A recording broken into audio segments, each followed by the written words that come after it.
ഇസ്മുഹു യഹ്യാ. സക്കരിയ, നിനക്കിതരാ ഒരു ആൺകുട്ടിയെ കുറിച്ചുള്ള സന്തോഷം ഞാൻ അറിയിക്കുന്നു. അവൻ്റെ പേര് യഹ്യാ എന്നായിരിക്കും. കാരണം ഇതിനു മുമ്പ് ഈ പേരിൽ ഒരാളെയും ഞാൻ സൃഷ്ടിച്ചിട്ടില്ല, നിയോഗിച്ചിട്ടില്ല. പരിശുദ്ധ ഖുർആൻ അതിങ്ങനെ ഇരുന്ന് ഒറ്റക്കിരുന്ന് വായിച്ചാൽ ഒരൽപ്പം ഈമാൻ ഹൃദയത്തിൻ്റെ ഉള്ളിലുണ്ടെങ്കിൽ വല്ലാഹി സത്യം കരഞ്ഞിരിക്കും. ഇന്നലെ കാസർഗോഡ് പ്രോഗ്രാമിന് ഖിറാഅത്ത് നടത്തി 2 കുട്ടികൾ. ഈ സംസ്ഥാന തല ജില്ലാ തല ഖുർആൻ പാരായണ മത്സരത്തിന് 1ാം സ്ഥാനം തെറ്റൊരു കുട്ടി. ഈ കുട്ടി സൂറത്ത് മറിയങ്ങട്ട് ഓതിയിട്ട് കുറച്ച് നേരത്തേക്ക് സംസാരിക്കാനേ പറ്റുന്നില്ല. കാരണം ആ രംഗമാണ് മനസ്സിലേക്ക് വരിക. ഒരു വയോവൃദ്ധനായ ഒരു പ്രവാചകൻ അള്ളാഹുവിനോട് കരഞ്ഞു ദുആ ചെയ്യുന്ന നേരെ ഇങ്ങനെ സംസാരിക്കുകയാണ് റബ്ബുമായി. നമുക്കൊന്ന് ആലോചിച്ച് നോക്കി, അള്ളാഹുമായിട്ട് ഇങ്ങനെ സംസാരിക്കുകയാണ്. എന്തോ ഒരു സുഖമുള്ള പരിപാടി, എത്ര മനസ്സിന് കുളിർമ കിട്ടുന്നതാ. എന്തേ നമുക്ക് പറ്റുന്നില്ല? ഫലാ യതദബ്ബറൂനൽ ഖുർആൻ അം അലാ ഖുലൂബിൻ അഖ്ഫാലുഹാ. കൂട്ടരെ, നിങ്ങൾ എന്തേ ഖുർആനിനെ പറ്റി ചിന്തിക്കാത്തത്? നിങ്ങളുടെ ഹൃദയങ്ങൾ താഴിട്ട് പൂട്ടിയിരിക്കുകയാണോ? അള്ളാഹ് ചോദിച്ചതാണ്. ഇനി ഞാനൊരു കാര്യം ചോദിക്കട്ടെ, ആർക്കൊന്നും തോന്നിയാലും എനിക്ക് വിഷയമല്ല, എന്നാലും ചോദിക്കാതിരിക്കാൻ പറ്റുമല്ലോ, എന്നാലും ഒന്ന് പറയണല്ലോ എന്ന് ചോദിച്ചാൽ പറയാം. കേരളത്തിൽ ഒരുപാട് മഹല്ല് ജമാഅത്തുകളുണ്ട്. ഇവിടെ മഹല്ല് ജമാഅത്ത് എന്നല്ല പറയാം, ഉണ്ട്. അവിടെ ഖത്തീബന്മാരുണ്ട്, ഖാദിമാരുണ്ട്, മുദരിസുമാരുണ്ട്, എല്ലാ ആൾക്കാരുണ്ട്. മുജാഹിദുകളെ മാറ്റി നിർത്താം, മുജാഹിദ് പള്ളി മാറ്റി നിർത്താം. സുന്നിപ്പള്ളി എന്ന പേരിൽ അറിയപ്പെടുന്ന നമ്മുടെ മഹല്ല് പള്ളികളിലെ ഏതെങ്കിലും ഒരു ഖത്തീബ്, പ്രായമുള്ള ആളുകൾ മനസാക്ഷിയോട് ചോദിക്കുക, ഇന്ന് വരെ ഏതെങ്കിലും ഒരു വെള്ളിയാഴ്ചയോ അല്ലാത്തപ്പോഴോ ജനങ്ങളെ നിങ്ങൾ ഖുർആൻ പഠിക്കണം, നിങ്ങൾ ഖുർആൻ പഠിച്ചാലേ നന്നാവും, അതുകൊണ്ട് നിങ്ങൾ ഇങ്ങോട്ട് വാ, ഞാൻ ഖുർആൻ പഠിപ്പിച്ച് തരാം എന്ന് പറഞ്ഞ ഒരു മുസ്ലിയാരെ ഒന്ന് കാണിച്ചു തരാൻ പറ്റും? ഉണ്ടാവില്ല. കാരണം ഖുർആൻ പഠിച്ചാൽ ആളുകൾക്ക് കാര്യങ്ങൾ മനസ്സിലാവും, ആളുകൾ നന്നാവും. ഒരൊറ്റ ഉദാഹരണം പറയട്ടെ. ഒരു ചെറുപ്പക്കാരൻ അത്യാവശ്യം വീശനാളാണ്, അത്യാവശ്യം വലിക്കുകയും ചെയ്യും, ആമ്യം പിടിക്കുന്ന ആളാണ്, ചീട്ട് കളിക്കുന്ന ആൾ, എല്ലാ ദുസ്വഭാവങ്ങളും ഉണ്ടായിരുന്നു. മൂപ്പര് സുന്നത്തെ ജമാഅത്തിൻ്റെ ആളുണ്ടായിരുന്നു.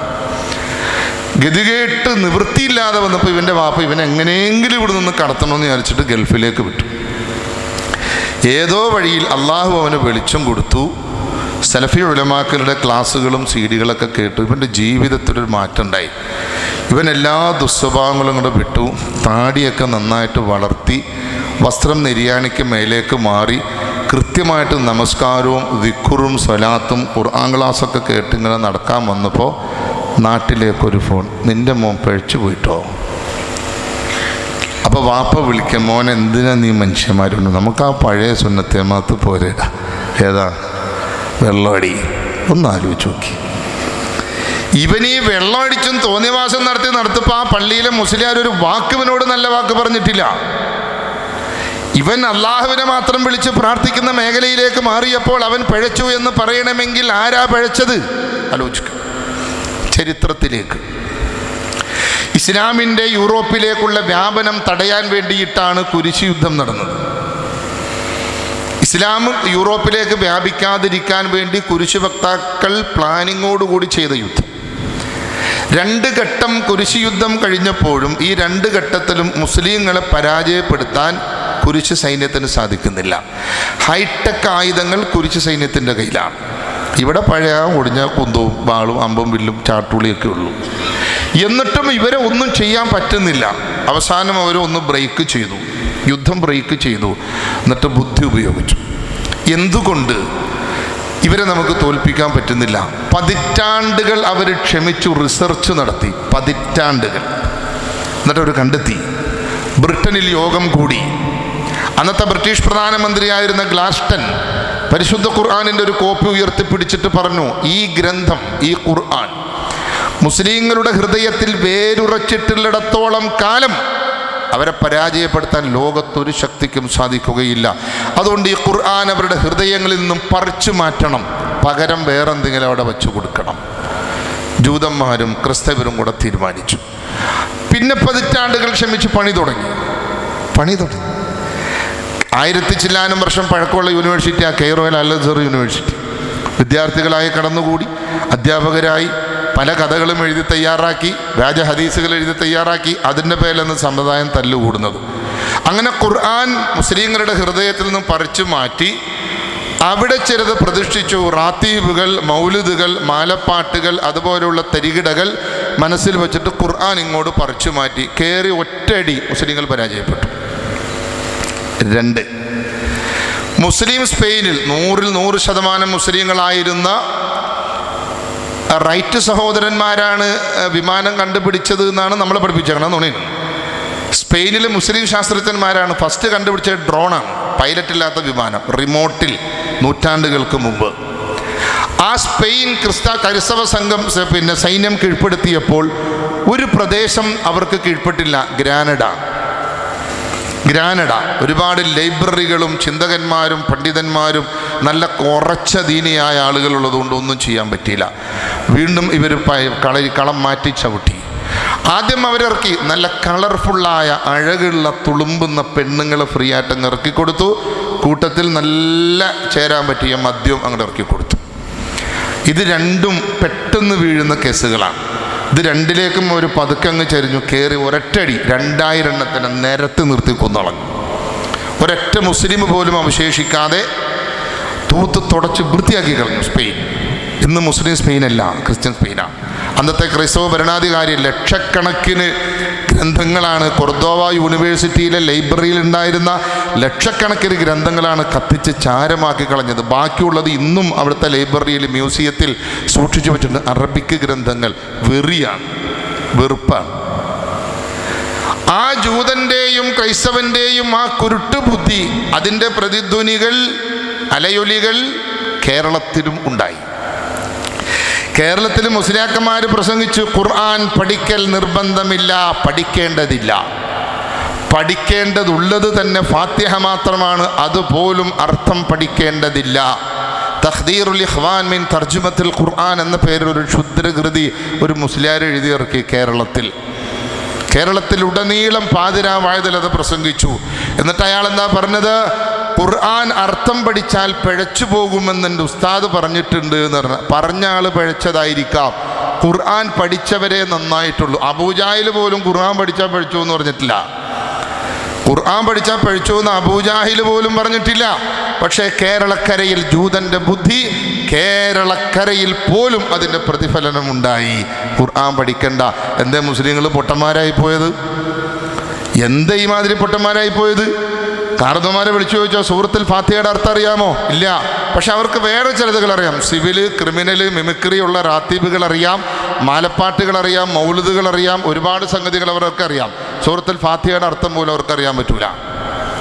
എന്താ സംഭവിച്ചത്? ഖുർആൻ പഠിക്കണ്ടെന്ന് പറഞ്ഞു. ആരാ പറഞ്ഞ? ജൂതൻ. അത് ഏറ്റു പറഞ്ഞത് ആരാ? മുസ്ലിയാർ. അതുകൊണ്ടാണ് സമുദായം വട്ടപ്പൂജായത്. ആ ഖുർആൻ ക്ലാസ് എടുക്കുന്നു എന്ന് മുജാഹിദ് പ്രസ്ഥാനം തുടക്കത്തിലേ പറഞ്ഞ് ഖുർആൻ ക്ലാസ്സുകൾ തുടങ്ങിയ ആളുകൾക്ക് ഖുർആൻ പഠിപ്പിക്കാൻ തുടങ്ങിയപ്പോൾ ഖുർആൻ ഇപ്പം ക്ലാസ്സിലാക്കിയാണ് കൊടുക്കണമെന്ന് പറഞ്ഞ് പരിഹസിച്ചു. എന്നിട്ട് കുറച്ച് ആൾ കഴിഞ്ഞപ്പോൾ കൊടുങ്ങി ഖുർആൻ ക്ലാസ്. പക്ഷെ ഖുർആൻ പറഞ്ഞു കൊടുക്കൂല. കാരണം എന്താ? ആൾക്കാർ നന്നാവും. ഖുർആൻ പഠിച്ചു കൊടുത്താൽ ആൾക്കാർ നന്നാവും. ആളുകൾ നേർക്ക് നേരെ ദീൻ മനസ്സിലാക്കും. അതനുസരിച്ച് ആളുകൾ ജീവിക്കും. ആളുകൾ നന്നായാലോ അപ്പോൾ ഇവരുടെ വരുമാനം കുറയില്ലേ? ഇല്ലേ? ദിക്ർ ഹൽക്ക, ദിക്ർ അലാബി ദിക്റില്ലാഹി തത്മഇന്നുൽ ഖുലൂബ്. അറിയണം, അള്ളാഹുവിനെ കുറിച്ചുള്ള ദിക്റുകൾ കൊണ്ടാണ് ഹൃദയത്തിന് ശാന്തി കൈവരികയുള്ളൂ. അള്ളാഹു സുബ്ഹാനഹു വതആല പറഞ്ഞു. ഈ ദിക്ർ ഹൽക്ക നടത്തുന്നു. വലിയ അനൗൺസ്മെന്റ്. ദിക്ർ ഹൽക്ക വാർഷികവും ദുആ സമ്മേളനവും. അള്ളാഹുവിൻ്റെ റസൂൽ എത്ര സമ്മേളനം നടത്തിയിട്ടുണ്ട്? എത്ര ദിക്റുകൾക്ക് അള്ളാഹുവിൻ്റെ റസൂൽ നടത്തിയിട്ടുണ്ട്? സഹാബികളോ താബികളോ തബഅത്താബികളോ മദ്ഹബിൻ്റെ ഇമാമികൾ ആരെങ്കിലും നടത്തിയിട്ടുണ്ടോ? ഇല്ല. ഇനി ഈ സമ്മേളനം നടത്തി 10 നയാ പൈസ ഒരാളും പിരിവ് കൊടുക്കാതിരുന്നു നോക്കിയേ, കട്ടയും പടവും മുടക്കും. അടുത്ത കൊല്ലം ഉണ്ടാവില്ല. അടുത്ത കൊല്ലം ഈ പരിപാടി ഉണ്ടാവില്ല. സഹോദരങ്ങളെ, ചോറല്ലതിന് ഇത് പച്ചയായ കച്ചവടമാണ്. ഇതൊരു ബിസിനസ്സാണ്. ജാറത്തിലിരുന്നു കൊണ്ട് ബർക്കത്തിന് വേണ്ടി കൊടിയും മയിൽപ്പീലിയും മുഖത്ത് തട്ടിക്കൊടുക്കുന്ന മുസ്ലിയാർക്ക് പനി വന്നപ്പോൾ ആശുപത്രി പോയി. അയാൾക്ക് ആ ജാറത്തിൽ കിടന്നാൽ പോരെ? അടുത്ത ജാറം പൊന്തുമല്ലോ. ജാക്കി വെച്ചങ്ങ് പൊന്തിക്കില്ല. ഇപ്പോൾ 2-3 കൊല്ലം കൊണ്ട് ഈ പരിസരത്ത് 2-3 എണ്ണം പൊങ്ങിയിട്ടില്ലേ? ഇനി ചില ആളുകൾ ഇവിടെ കാലുകുത്തി കഴിഞ്ഞിട്ടുണ്ടെങ്കിൽ ജാറത്ത് ഇങ്ങനെ പൊന്തിക്കൊണ്ടേയിരിക്കും. ഒക്കെ ഇങ്ങനെ ഒക്കെ സ്വപ്നമാണ്. ഒക്കെ സ്വപ്നം. ഇങ്ങനെ അവിടെ ഒരു മഹാനുണ്ട്, ഇവിടെ ഒരു മഹാനുണ്ട്. ഏത് മഹാൻ? ആരെ ഈ മഹാൻ? ആരായി മഹാൻ? ആരാ പറഞ്ഞ മഹാനാന്ന്? എന്താ തെളിവ്? ബുദ്ധി ഉപയോഗിക്കണം, അള്ളാഹുവിൻ്റെ കലാമ് പഠിക്കണം, റസൂലുള്ളാഹി സ്വല്ലല്ലാഹു അലൈഹി വസല്ലം ചര്യ പഠിക്കണം. ചോദിക്കട്ടെ സഹോദരങ്ങളെ, അല്ലാഹുവല്ലാത്തവരെ വിളിച്ചു തേടുന്ന ആളുകൾ, ന്യായം പറയുന്നത് അവരൊക്കെ അള്ളാഹു ഇഷ്ടപ്പെട്ടവരാണ്, അവരൊക്കെ അള്ളാഹുവിൻ്റെ മഹാന്മാരായ ഔലിയാക്കന്മാരാണ്. വെള്ളമെടുക്കുക, ഓർങ്ങുക. അവരൊക്കെ അള്ളാഹുവിൻ്റെ മഹാന്മാരായ ഔലിയാക്കന്മാരാണ് എന്ന് പറയാം. ആരാ പറഞ്ഞേ? ആരാ ഇത് പറഞ്ഞത്? കുളിക്കാത്ത, പല്ല് തേക്കാത്ത, ബാത്റൂമിൽ പോയാൽ കഴുകാത്ത, നമസ്കരിക്കാത്ത ആള് ഔലിയാവുന്ന എങ്ങനെയാണ്? ഇവിടെ നമ്മുടെ കേരളത്തിൽ ഒരുപാട് ഖബറുകൾ കെട്ടിപ്പൊക്കിയിട്ടുണ്ട്. അതിൽ മഹാന്മാരുടേതുമുണ്ട്, മഹാന്മാരല്ലാത്തവരുടേതുമുണ്ട്.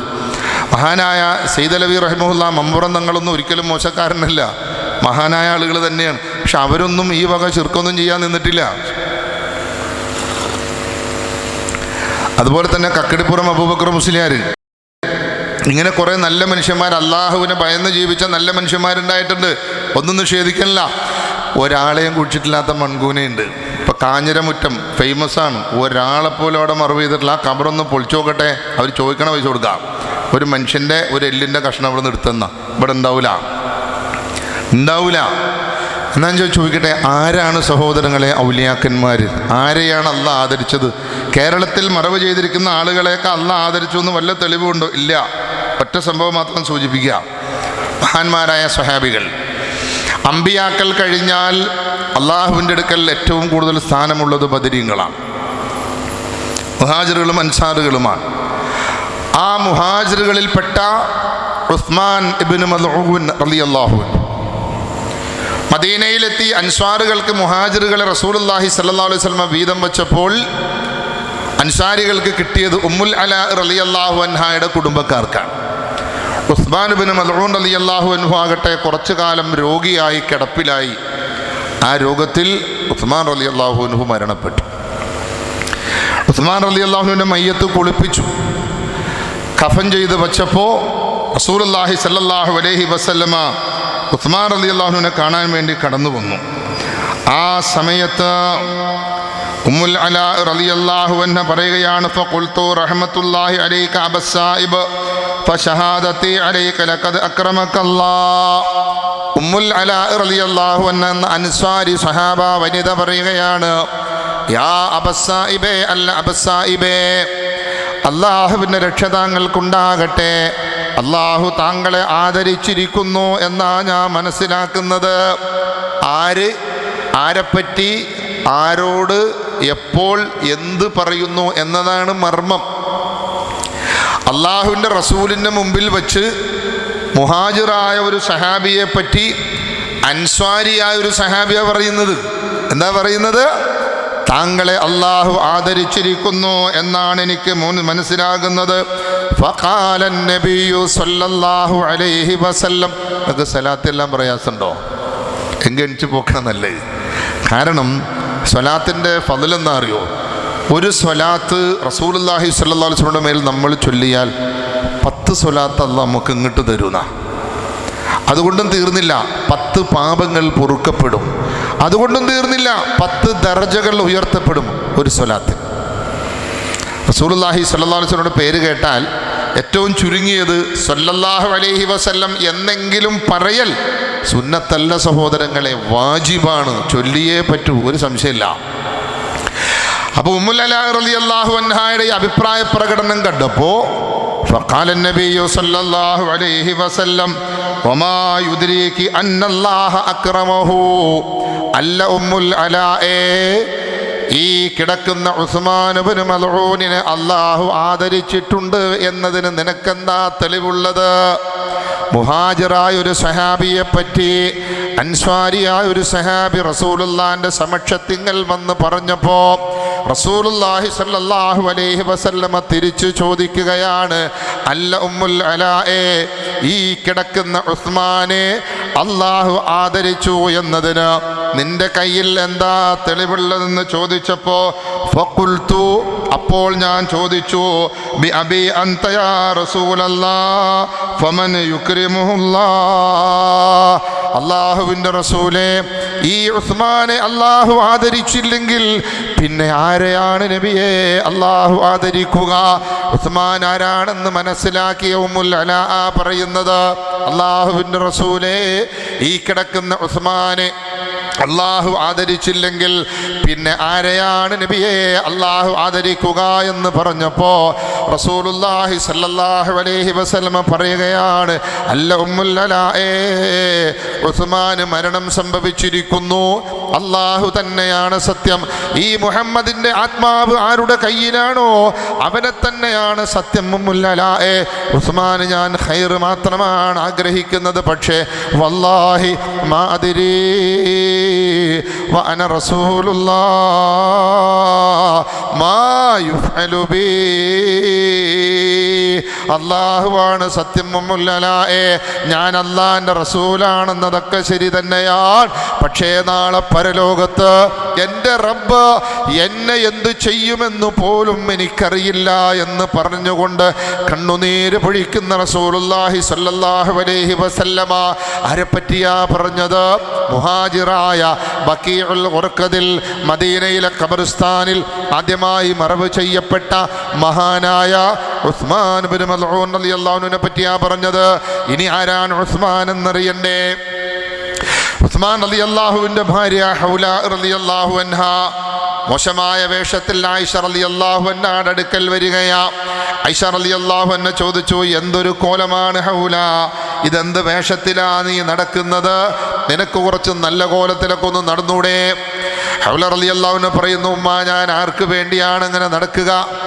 എന്തിനാണ് ഞാൻ നല്ല നിലക്കൊരുങ്ങുന്നത്? എൻ്റെ പ്രിയപ്പെട്ട ഭർത്താവുണ്ടല്ലോ ഉസ്മാൻ, എന്നെ തിരിഞ്ഞു നോക്കുന്നില്ല ആയിഷ. അദ്ദേഹത്തിന് എല്ലാ പകലുകളിലും നോമ്പാൻ, എല്ലാ രാത്രികളിലും നമസ്കാരമാണ്, എല്ലാ രാത്രിയും പകലും കരച്ചിലാൻ, എന്നെ തിരിഞ്ഞുപോലും നോക്കുന്നില്ലെന്ന് സങ്കടം പറഞ്ഞപ്പോൾ ആയിഷ റളിയല്ലാഹു അൻഹ റസൂലുള്ളാഹി സ്വല്ലല്ലാഹു അലൈഹി വസല്ലമയെ വിവരം ധരിപ്പിക്കുകയാ. റസൂലുള്ളാഹി സ്വല്ലല്ലാഹു അലൈഹി വസല്ലമ ഉസ്മാൻ റളിയല്ലാഹു അൻഹു വിളിച്ചിട്ട് ചോദിച്ചു, അല്ല ഉസ്മാനെ, എന്താ ഞാൻ ഈ കേൾക്കുന്നത്? നിനക്ക് നിന്റെ ശരീരത്തോട് ചില ഹക്കുകളുണ്ട്, നിന്റെ പെണ്ണിനോട് ചില ഹക്കുകളുണ്ട്, അതുകൊണ്ട് എന്താണ് നിന്റെ അവസ്ഥ, എന്താ ഞാൻ ഈ കേൾക്കുന്നത് എന്ന് ചോദിച്ചപ്പോൾ മഹാനായ ഉസ്മാൻ ഇബ്നു മൽഊൻ റളിയല്ലാഹു അൻഹുവിൻ്റെ കണ്ണുകളിൽ നിന്നും കണ്ണുനീരൊഴുകിക്കൊണ്ട് അള്ളാഹുവിൻ്റെ ഹബീബിൻ്റെ പൂമുഖത്തേക്ക് നോക്കിക്കൊണ്ട് പറയുന്നു, യാ റസൂലല്ലാഹ്, അള്ളാഹുവിൻ്റെ റസൂലേ, സൂറത്തുൽ വാഖിഅ ഇറങ്ങിയതിന് ശേഷം ഈ ഉസ്മാൻ ഉറങ്ങിയിട്ടില്ല നബിയേ. സൂറത്തുൽ വാഖിഅ ഇറങ്ങിയതിന് ശേഷം ഈ ഉസ്മാൻ ഉറക്കം നഷ്ടപ്പെട്ടിരിക്കുന്നു നബിയേ. സൂറത്തുൽ വാഖിഅ ഓതുമ്പോൾ ഈ ഉസ്മാന് പേടിയാണ് നബിയേ, വല്ലാതെ ഞാൻ ഭയപ്പെടുന്നുണ്ട് നബിയേ. അതുകൊണ്ടാണ് ഞാൻ ദുനിയാവിനെ മാറ്റിവെച്ചത്, അതുകൊണ്ടാണ് ഞാൻ സ്ഥിരമായി നോമ്പെടുക്കുന്നത്, അതുകൊണ്ടാണ് രാത്രി മുഴുവനും ഞാൻ നിന്ന് നമസ്കരിക്കുന്നത്, എൻ്റെ റബ്ബിൻ്റെ മുമ്പിൽ ഒന്ന് രക്ഷപ്പെടാൻ, അത് പേടിച്ചിട്ട് ചെയ്യുന്നതാണെന്ന് പറഞ്ഞപ്പോൾ കണ്ണുകൾ നിറഞ്ഞുകൊണ്ട് റസൂലുള്ളാഹി സ്വല്ലല്ലാഹു അലൈഹി വസല്ലമ ഉസ്മാനോട് പറയുകയാണ്, ഉസ്മാൻ, സൂറത്തുൽ വാഖിഅ ഇറങ്ങിയത് എനിക്കല്ലേ ഉസ്മാൻ, നിന്നേക്കാൾ കൂടുതൽ അള്ളാഹുവിനെ അറിയുന്നത് ഞാനാണ് ഉസ്മാൻ, നിന്നേക്കാൾ കൂടുതൽ അള്ളാഹുവിനെ ഭയപ്പെടുന്നതും ഞാൻ തന്നെയാണ് ഉസ്മാൻ. ഞാൻ നോമ്പെടുക്കുന്നുണ്ട് ഉസ്മാൻ, ഞാൻ നമസ്കരിക്കുന്നുണ്ട് ഉസ്മാൻ, ഞാൻ ഭാര്യാഭർത്തൃ ജീവിതം നയിക്കുന്നുണ്ട് ഉസ്മാൻ. അതുകൊണ്ട് നീ നിന്റെ ഭാര്യയെ സന്തോഷിപ്പിച്ചിട്ടേ എൻ്റെ മുമ്പിൽ വരാമോ എന്ന് പറഞ്ഞപ്പോൾ ഉസ്മാൻ ഇബ്നു മൽഊൻ റളിയല്ലാഹു അൻഹു പറയുന്നു, അല്ലാഹുവിൻ്റെ റസൂലേ, ഞാൻ നോമ്പുകാരനാണ്, ഞാൻ നോമ്പുകാരനാണ്. റസൂലുള്ള പറഞ്ഞു, നോമ്പ് മുറിക്കും ഉസ്മാൻ, ഈ നോമ്പ് നീ മുറിക്കണേ ഉസ്മാൻ, നിന്റെ ഭാര്യയെ നീ പരിഗണിക്കണേ ഉസ്മാൻ, അല്ലാഹുവിൻ്റെ റസൂലിൻ്റെ കൽപ്പനയാ ഉസ്മാൻ. നമ്മളിന്ന് സൂറത്തുൽ വാഖിഅ ഇറങ്ങിയ ഖുർആൻ തലപ്പത്ത് വെച്ച് കിടന്നുറങ്ങുന്നവരാണെങ്കിൽ സൂറത്തുൽ വാഖിഅ ഇറങ്ങിയതിന് ശേഷം ഉറങ്ങിയിട്ടില്ല എന്ന് ഭയപ്പെട്ട് കരയുകയാണെന്ന് പറഞ്ഞ മഹാനായ ഉസ്മാൻ ഇബ്നു മൽഊൻ റളിയല്ലാഹു അൻഹുവിനെ പറ്റിയ റസൂലുള്ളാഹി സ്വല്ലല്ലാഹു അലൈഹി വസല്ലമ ചോദിച്ചത്, ഉസ്മാനെ അല്ലാഹു ആദരിച്ചു എന്നതിന് എന്ത് തെളിവാണുള്ളത്? സഹീഹുൽ ബുഖാരി, ഇത് ബുഖാരിയ. പിന്നെയാണോ സഹോദരങ്ങളെ നമ്മുടെ നാട്ടിലെ കുറേ ഉണക്കം മൂലാന്മാരും കുറേ ആൾക്കാരും എവിടെയെങ്കിലൊക്കെ വീട് മരിച്ചിരുന്ന കുഴിച്ചു മൂടി അവിടെ കെട്ടിപ്പൊക്കി പെയിൻ്റ് അടിച്ച് അവരെ അള്ളാഹ് ആദരിച്ചു. ഇത് ആരാ പറഞ്ഞത്? ഈ പിന്നെ വാഴ്ത്തപ്പെടലൊക്കെ ഉണ്ടല്ലോ, ക്രിസ്ത്യൻ സമുദായത്തിൻ്റെ സ്വഭാവം 5-6 കൊല്ലം കഴിഞ്ഞാൽ ഇന്ന ആളെ നമുക്ക് വാഴ്ത്തിയേക്കാം, അത് അവരുടെ മത, ഇസ്ലാമായിട്ട് ബന്ധമില്ലത്. അങ്ങനെ ആരെ ആദരിക്കുന്നൊരു ഉറപ്പും പറയാൻ പറ്റൂല. അള്ളാഹു ആരെയാണ് ആദരിച്ചത്? അള്ളാഹു അലം. റസൂലുള്ളാഹി സ്വല്ലല്ലാഹു അലൈഹി വസല്ലമയെ ചോദിച്ചത്, അള്ളാഹു ഈ ഉസ്മാനെ ആദരിച്ചു എന്നതിന് എന്ത് തെളിവാണ്? പറഞ്ഞു, അതിന് ശേഷം ഞാൻ ആരെ പറ്റി ഒരഭിപ്രായം പറഞ്ഞിട്ടില്ല എന്ന് ബുഖാരി. ഒരു മുഹാജിറായ സ്വഹാബിയെ പറ്റി റസൂലുള്ളാഹി സ്വല്ലല്ലാഹു അലൈഹി വസല്ലമ ഇത് പറഞ്ഞെങ്കിൽ സഹോദരങ്ങളെ, നമ്മുടെ നാട്ടിൽ നമ്മുടെ ഓച്ചിറപ്പാപ്പാനെ പോലെയുള്ള ആൾക്കാരുടെയൊക്കെ അവസ്ഥ എന്താ? ആരെ ഓച്ചിറപ്പാപ്പ? ദാമോദരൻ എന്ന പേര്, തമിഴ്നാട്ടുകാരനാണ്, മാനസിക രോഗിയാണ്. ഞാൻ നേരെ കണ്ടിട്ടുണ്ട് ഈ സാധനത്തിനെ. മക്കാമു മഹമ്മൂദൊക്കെ പുറത്താ, അവർത്ത് മറക്കൂല, അതപ്പം മൂപ്പരെ കറാമത്ത്. എന്നിട്ട് മൂപ്പര് മരിച്ചപ്പോൾ അവിടുത്തെ ഹിന്ദു സമുദായവും മുസ്ലിം സമുദായത്തിലുള്ളവരും തമ്മിൽ തർക്കമായി, വലിയ പ്രശ്നമായി. അപ്പോൾ അവിടുത്തെ CI ഇടപെട്ടിട്ട് പറഞ്ഞു, നിങ്ങളെന്ത് മനുഷ്യന്മാരാണോ, നിങ്ങൾ കൊണ്ടുപോയ ഇത് സാധനം കത്തിച്ചോളയും, ശവം വിറ്റ് കാശാക്കുന്നത് ഇവരാ. നിങ്ങളുടെ കൂട്ടത്തിൽപ്പെട്ട ഒരാളുടെ ശവം കൊണ്ടുപോയി അവർ വല്ല ബിൽഡിങ്ങൊക്കെ പണിത് ബിസിനസ് ചെയ്യൂടോ, അങ്ങോട്ട് കൊടുക്കണം പാദം. എന്നാൽ പിന്നെ കൊണ്ടോട്ടേന്ന്. കാന്തപുര അബൂബക്കർ മുസ്ലിയാർ എന്നിട്ട് 2 മണിക്കൂർ മുമ്പേ കറാമത്ത് പറഞ്ഞു. എന്താ തട്ടിപ്പ് സഹോദരങ്ങളെ, ഒന്നാലോചിച്ചു. ഇതാണോ സുന്നത്ത് ജമാഅത്ത്? സുന്നത്ത് ജമാഅത്തുമായിട്ട് ഒരു ബന്ധവും ഇനിയില്ല. മറ്റൊന്ന്, നമ്മുടെ നാട്ടിൽ പിന്നെ സുന്നത്ത് ജമാഅത്തിൻ്റെ പേരിൽ നടത്തപ്പെടുന്ന കുറേ സംഗതികളുണ്ട്, റാത്തീബുകളുണ്ട്, മൗലിദുകളുണ്ട്. ഈ സാധനം ദീനുൽ ഇസ്ലാമുമായിട്ട് യാതൊരു ബന്ധവുമില്ല. ദീനുൽ ഇസ്ലാമുമായി ഇതിന് യാതൊരു ബന്ധവുമില്ല. സിവിൽ റാത്തീബാണ് മുഹയ്യദ്ദീൻ റാത്തീബ്. യാ ഹന്നാനു യാ മന്നാനു യാ ദയ്യാനു യാ സുബ്ഹാൻ, കുറേ അസ്മാഉൽ ഹുസ്ന പറയുന്നുണ്ട്, കുറേ അസ്മാഉൽ ഹുസ്ന ചെല്ലും. എന്നിട്ടാ യാ ശൈഖ് മുഹയ്യദ്ദീൻ അബ്ദുൽ ഖാദിർ ജീലാനി, കുറേ ആൾക്കാർ എന്നിട്ട് ഇങ്ങനെ ആടി.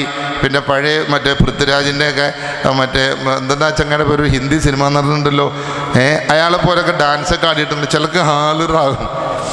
ഒരു അമീദ് ഖാൻ അറിഞ്ഞു ഞങ്ങളുടെ നാട്ടിൽ, ഇടയ്ക്കിടയ്ക്ക് ഹാളിറാവും. ഒരു ഇബ്രാഹിമുല്ലാക്കാണ്ട്, ഇബ്രാഹിമുല്ലാക്ക പറഞ്ഞു, എൻ്റെ പൊന്നമീത ഈ ആദ്യം വേഷം കെട്ടുന്ന കൊടുക്കുക, അതൊന്നും എനിക്ക് പോടാ, ഹാളിറായതാ. ഈ ഹാളിറാവലൊക്കെ ഒരു നമ്പരാണ് ടിപ്പ് കിട്ടാൻ. ദീനുമായിട്ട് ഇതിനൊരു ബന്ധമില്ല.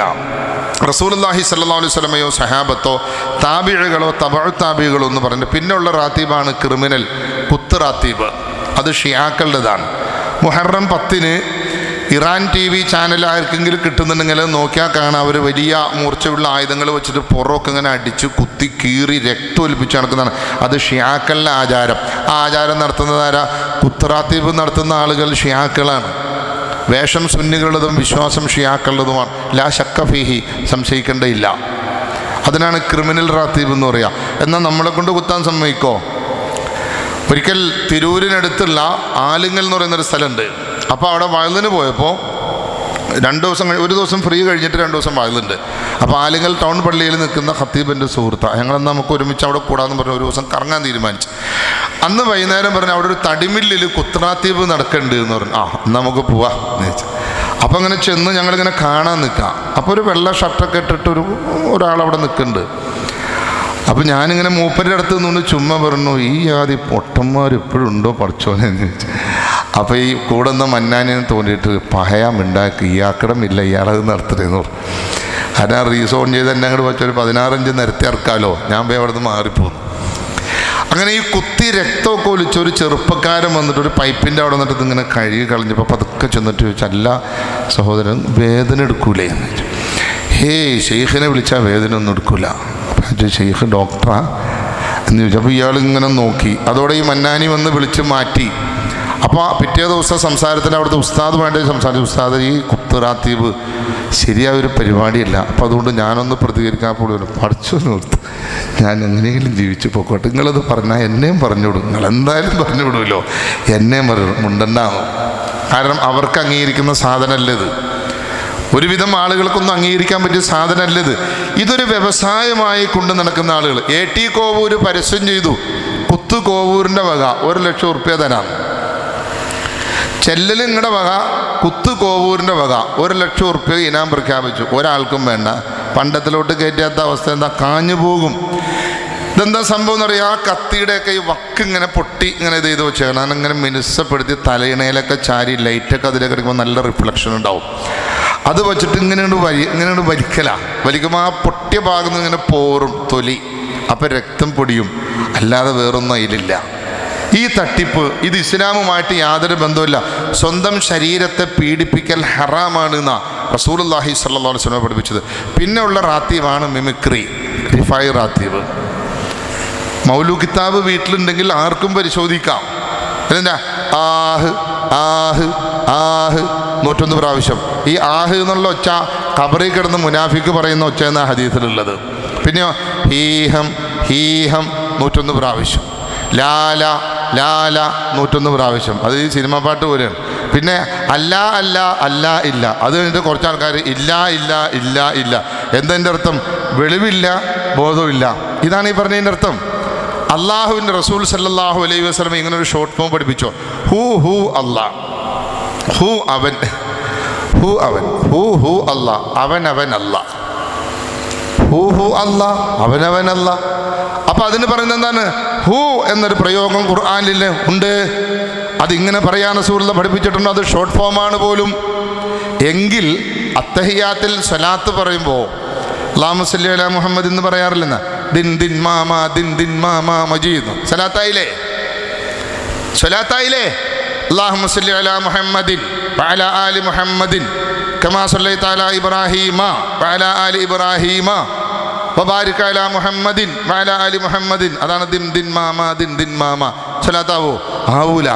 ഈ ഷോർട്ട് ഫോം റസൂലുള്ളാഹി സ്വല്ലല്ലാഹു അലൈഹി വസല്ലം പഠിപ്പിച്ചിട്ടില്ല, സഹാബത്തിന് പരിചയമില്ല, താബിഈകൾക്കോ തബഉ താബിഈകൾക്കോ പരിചയമില്ല.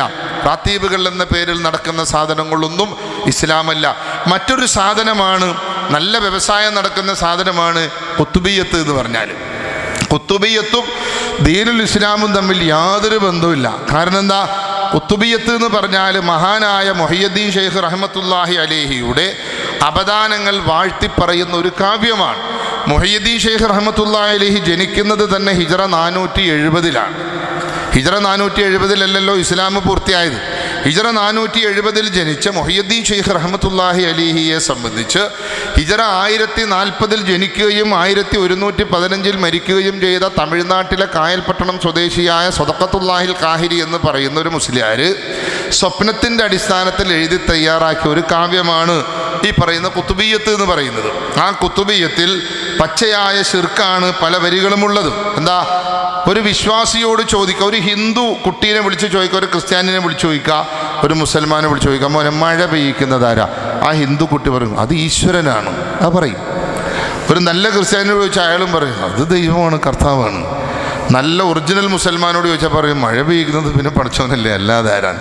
കുത്തുബിയ്യത്തിൽ പറയണ അങ്ങനെയല്ല. എന്താ പറയുന്നത്? യാ ഖുതുബ അഹ്ലിസ്സമാ വൽ അർളി ഗൗസഹുമാ യാ ഫൈല ഐനൈ വജൂദൈഹിം വഗൈസഹുമാ. ആകാശഭൂമികളുടെ കുത്തുബും ഗൗസുമായ മഹാനവറുകളെ, യാ ഫൈല ഐനൈ വജൂദൈഹിം വഗൈസഹുമാ. ആകാശലോകത്തും ഭൂമി ലോകത്തുമുള്ളവർക്ക് ഉപകാരപ്രദമായ അരുവിയും മഴയും വെള്ളവും ഒഴുക്കുന്ന മഹാനേ. ആകാശലോകത്തും ഭൂമി ലോകത്തുമുള്ളവർക്ക് ഉപകാരപ്രദമായ അരുവിയും മഴയും വെള്ളവും ഒഴുക്കുന്ന മഹാനേ. അല്ലാഹു ചോദിച്ചതോ അൻതും അൻസൽതുമൂഹു മിനൽ മുസ്നി അം നഹ്നുൽ മുൻസിലൂൻ. നിങ്ങളാണോ ആ മേഘത്തിൽ നിന്നും മഴ ഇറക്കിയത്, അതല്ല നാമാണോ ആ മേഘത്തിൽ നിന്നും മഴ ഇറക്കിയത് എന്ന് റബ്ബ് സുബ്ഹാനഹു വ തആല ചോദിക്കുകയാണ്. കുത്തുബിയ്യത്തിൽ പറയുന്നതോ മഴ പെയ്യിക്കുന്നത് മുഹയ്യിദ്ദീൻ ഷെയ്ഖാണ്. ഇസ്ലാം പഠിപ്പിച്ചതോ മഴ പെയ്യിക്കുന്നത് റബ്ബ് സുബ്ഹാനഹു വ തആലയാണ്. അതാ പറഞ്ഞേ.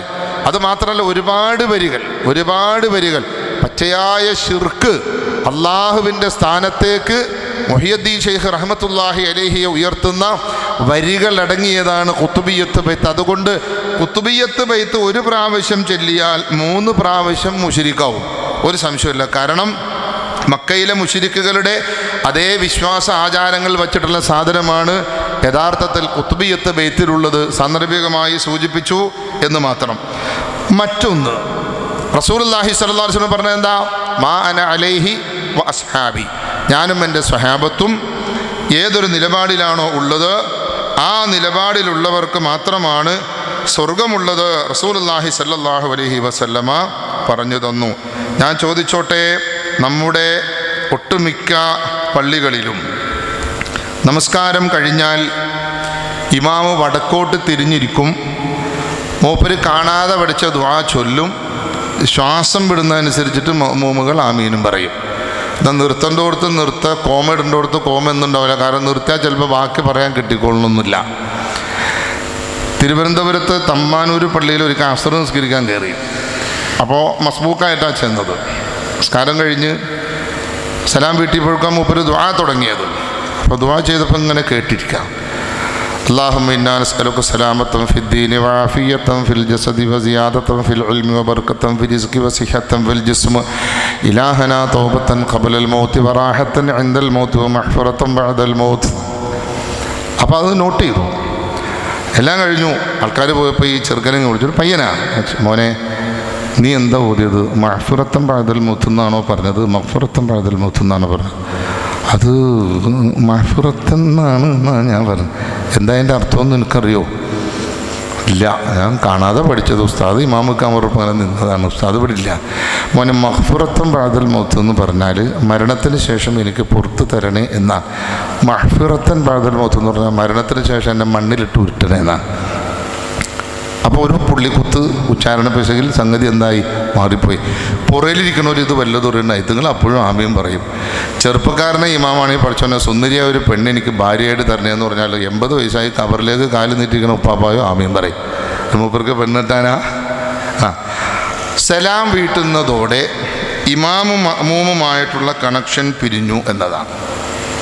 ഇത് നമ്മുടെ നാട്ടിലെ പള്ളി ദർസുകളിൽ പഠിപ്പിക്കുന്ന 10 കിതാബ് എന്ന് പറയുന്ന 12 കിതാബുകളുള്ള അശറത്ത് കുത്തുബിൽ തന്നെ പറയുന്നുണ്ട്. വയുഫാരിഖുൽ ഇമാമു മുസല്ലാഹു അഖിബ ഫറാഇഹി ഇല്ല യകുൻ സുമ്മ നിസാഉൻ. വയുഫാരിഖുൽ ഇമാമു മുസല്ല, ഇമാം നമസ്കരിച്ച സ്ഥാനവും വിട്ട് പിരിയണം. അഖിബ ഫറാഇഹി, നമസ്കാരം കഴിഞ്ഞ ഉടനെ. ഇല്ല യകുൻ സുമ്മ നിസാഉൻ, അവിടെ സ്ത്രീകൾ ഉണ്ടായിരുന്നില്ലെങ്കിൽ. അപ്പോൾ നമസ്കാരം കഴിഞ്ഞ ഉടനെ പുറകിൽ സ്ത്രീകളില്ലെങ്കിൽ അവിടെ 2 കാര്യങ്ങളാണ്. ഒന്ന്, സ്ത്രീകൾ ജുമുഅ ജമാഅത്തിൽ പങ്കെടുക്കൽ അനുവദിക്കപ്പെട്ടതാണ്, പള്ളിയിൽ പ്രവേശിക്കൽ അനുവദിക്കപ്പെട്ടതാണ്. ആരാധനാ സ്വാതന്ത്ര്യം പുരുഷന്മാർക്ക് മാത്രമല്ല സ്ത്രീകൾക്കും അള്ളാഹുവിൻ്റെ ദീനിൽ അനുവദിക്കപ്പെട്ടതാണ്. അതുകൊണ്ട് 10 കിതാബിൽ തന്നെ, അതായത് ഷാഫിഈ മദ്ഹബ് പ്രകാരം രചിക്കപ്പെട്ട 12 കിതാബുകളുള്ള 10 കിതാബ് എന്നറിയപ്പെടുന്ന പള്ളി ദർസിൽ പഠിപ്പിക്കുന്ന, മദ്രസയിൽ ഹയർ സെക്കൻഡറി ക്ലാസ്സുകൾ ഉണ്ടെന്നാണ് എനിക്ക് തോന്നുന്നത്. ഹയർ സെക്കൻഡറി ക്ലാസ് ഞാൻ എടുത്തിട്ടില്ല, ഇപ്പോഴത്തെ സിലബസിൽ അതുണ്ടോയെന്ന് എനിക്കറിയാനും പാടില്ല. അതുകൊണ്ടാണ് പറയുന്നത്. ആ 10 കിതാബിൽ പറയുന്നത് നമസ്കാരം കഴിഞ്ഞ ഉടനെ ഇമാമു മുസല്ല വിട്ട് പിരിയണം. ഇല്ലയ്യക്കും സുമ്മ നിസാഉൻ, പിന്നെ അവിടെ പെണ്ണുങ്ങളില്ലെങ്കിലാണ് പെട്ടെന്ന് പിരിയേണ്ടത്. പെണ്ണുങ്ങളുണ്ടെങ്കിൽ ഇമാമ അവിടെ ഇരിക്കണം, പെണ്ണുങ്ങൾ പോയി തീരുന്നത് വരെ എന്നാ. റസൂലുള്ളാഹി സ്വല്ലല്ലാഹു അലൈഹി വസല്ലമയുടെ ചര്യ എങ്ങനെയാ?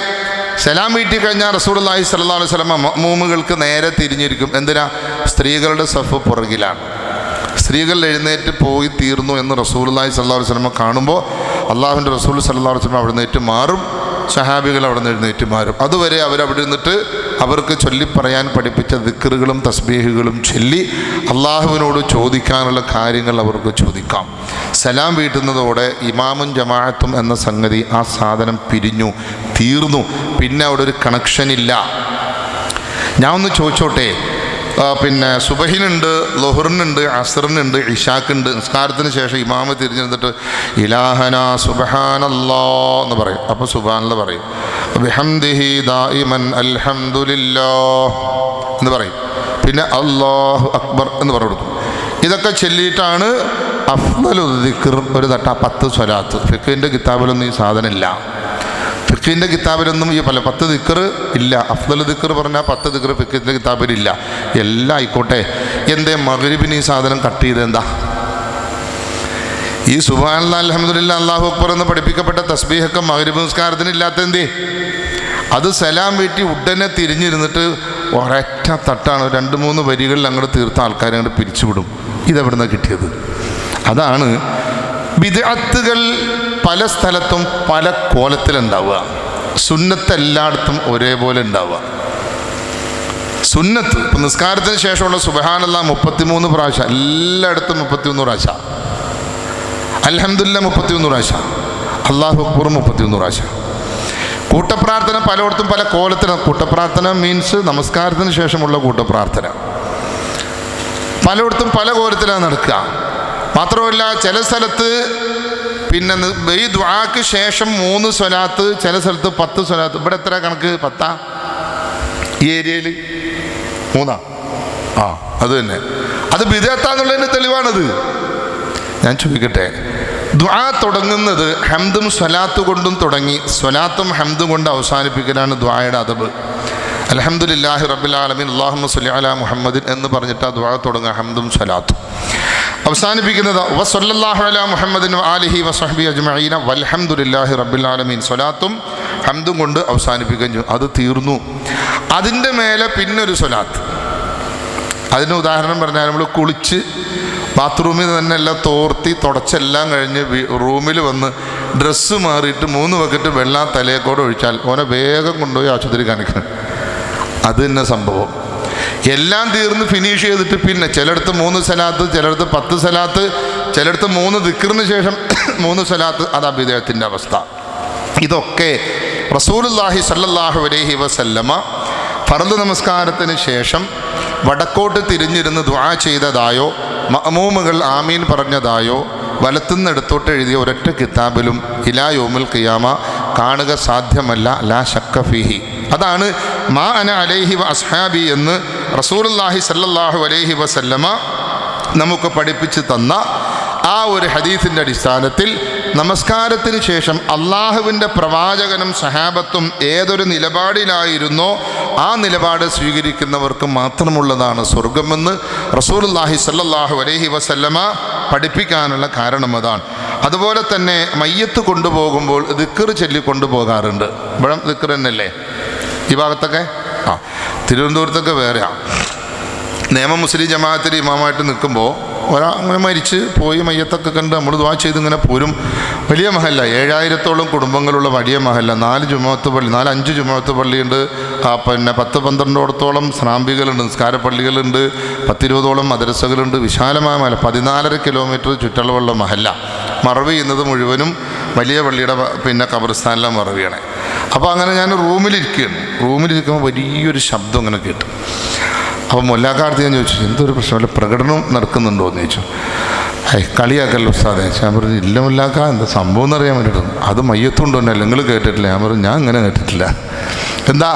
ഖുലൂ കലിമത്തു ഷഹാദ അഷ്ഹദു അൻ ലാ ഇലാഹ ഇല്ലല്ലാഹു വഹ്ദഹു ലാ ശരീക ലഹു വഅഷ്ഹദു അന്ന മുഹമ്മദൻ അബ്ദുഹു വറസൂലുഹു. ആരോടാ? മയ്യത്തിനോട്. ജീവിച്ചിരുന്നപ്പോൾ ഓനാ കലിമത്തു ഷഹാദ ജീവിതത്തിൽ പാലിച്ചിട്ടില്ല. ഇങ്ങനെ പറഞ്ഞിട്ടാ വരാ. അതവിടെ. കുറച്ച് ഇങ്ങോട്ട് വന്നാലോ ലാ ഇലാഹ ഇല്ലല്ലാഹ്.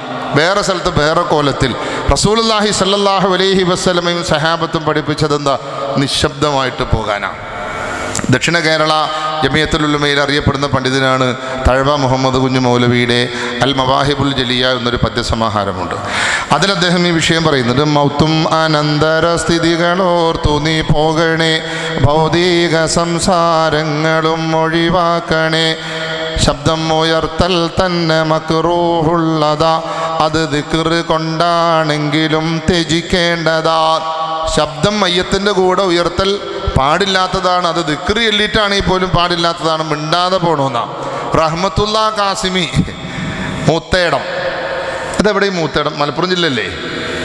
നിലമ്പൂരാ? എനിക്ക് സ്ഥലം അറിയില്ല. മൂപ്പരുടെ അടുത്ത് ഇങ്ങനെ ഒരു ചോദ്യം ചോദിച്ചിട്ട് ഇങ്ങനെ പറയുന്നുണ്ട്, സലഫുകളായ ആളുകളൊക്കെ മയ്യത്ത് കൊണ്ടുപോകുമ്പോൾ മിണ്ടാതെ പോകണമെന്നാണ് പറഞ്ഞിട്ടുള്ളത്. അപ്പോൾ അത് പറഞ്ഞ് നിർത്തിയാൽ മൂപ്പരെ മുജാഹിദാക്കൂലേ? മൂപ്പരെ അപ്പം തന്നെ അങ്ങോട്ട് ഉരുണ്ട് കളഞ്ഞ്, ഈ ഒതളങ്ങ പോലെ അപ്പം തന്നെ അങ്ങോട്ട് ഉരുണ്ടിട്ട് പറഞ്ഞു. പക്ഷേ മഹാനായ ഇമാം ഗസാലി പറഞ്ഞിട്ടുണ്ട്, ആളുകൾ ചിരിച്ചും വർത്തമാനം പറഞ്ഞും പോകുന്നത് ഒഴിവാക്കാൻ ദിക്ർ ചെല്ലുന്നതാണ് നല്ലത് എന്ന് പറഞ്ഞിട്ടുണ്ട്. ഗസാലി ഇമാമല്ല, അതിലപ്പുറമുള്ള ഷെയ്ഖ് പറഞ്ഞാൽ അള്ളാഹിൻ്റെ റസൂല് പറഞ്ഞതിനപ്പുറം പറയാൻ ആരെവിടെ ഉള്ളത്? അള്ളാഹുവിൻ്റെ റസൂൽ സല്ലല്ലാഹു അലൈഹി വസല്ലമ പറഞ്ഞതിനപ്പുറം പറയാൻ ലോകത്താരാളുള്ളത്? ആർക്കും അതിന് അധികാരമില്ല, പവറില്ല. അങ്ങനെ ഒരു അധികാരം റസൂലുള്ളാഹി സല്ലല്ലാഹു അലൈഹി വസല്ലമ പഠിപ്പിച്ച ദീനിൽ കൊടുത്തിട്ടില്ല, കൊടുക്കപ്പെട്ടിട്ടില്ല. ഇബ്നു അബ്ബാസ് റളിയല്ലാഹു അൻഹു സഹാബികൾ